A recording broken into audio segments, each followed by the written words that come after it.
Class 10th का first chapter science में पढ़ेंगे लाइट यानी प्रकाश, प्रकाश का परावर्तन और अपवर्तन। पहले जानते हैं लाइट क्या चीज़ होती है। प्रकाश, प्रकाश होता क्या चीज़ है। प्रकाश एक ऊर्जा है, ऐसी ऊर्जा डिफिनीशन में लेंगे। प्रकाश एक ऐसा विकिरण है, प्रकाश एक ऐसा विकिरण ऊर्जा है जो हमारी आँखों को संवेदित करता है। जैसे अंधेरे में हमें कोई वस्तु दिखाई नहीं देगी। जब मोमबत्ती, टार्च या कुछ जलाया जाता है तो वस्तु हमें दिखाई नहीं देती, यानी वस्तु पर जाता है प्रकाश, टकराकर हमारी आँखों में फिर आता है, उसके बाद हमें वस्तुएं दिखाई देती हैं। ठीक है, उसके बाद पढ़ेंगे प्रकाश क्या गुण क्या होते हैं। प्रकाश के गुण, प्रकाश के गुण में पढ़ेंगे प्रकाश को एक सीधी रेखा में चलता है। पहली बात।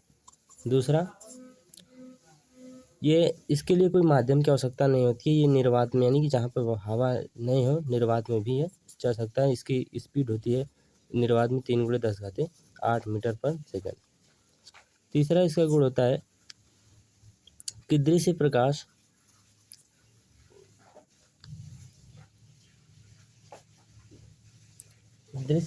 की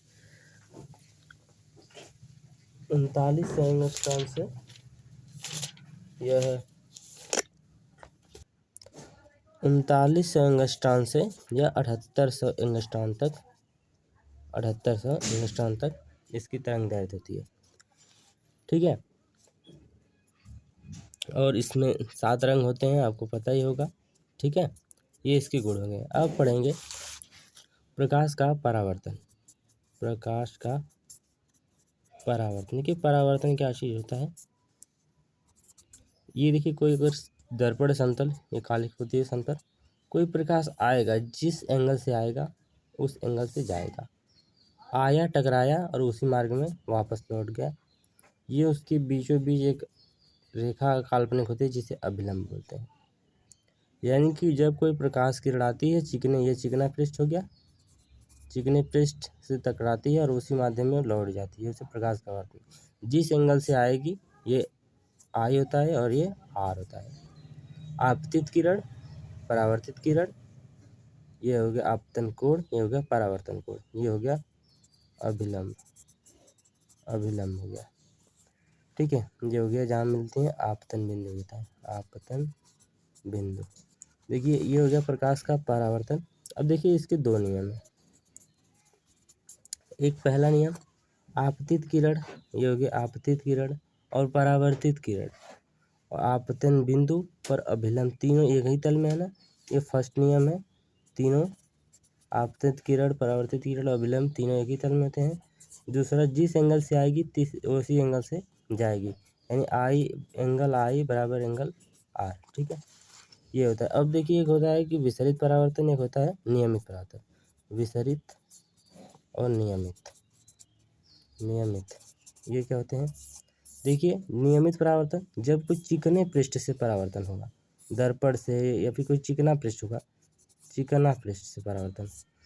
जो खुरदरे पृष्ठ से परावर्तन होगा उसे बोलेंगे विसरित परावर्तन। ठीक है, जैसे ऊबड़ खाबड़ हुआ, इससे परावर्तन हो रहा है तो विसरित परावर्तन होगा, और चिकने पृष्ठ से हो रहा है तो नियमित परावर्तन होगा। और आगे बात करेंगे अगली वीडियो में। तब तक के लिए धन्यवाद।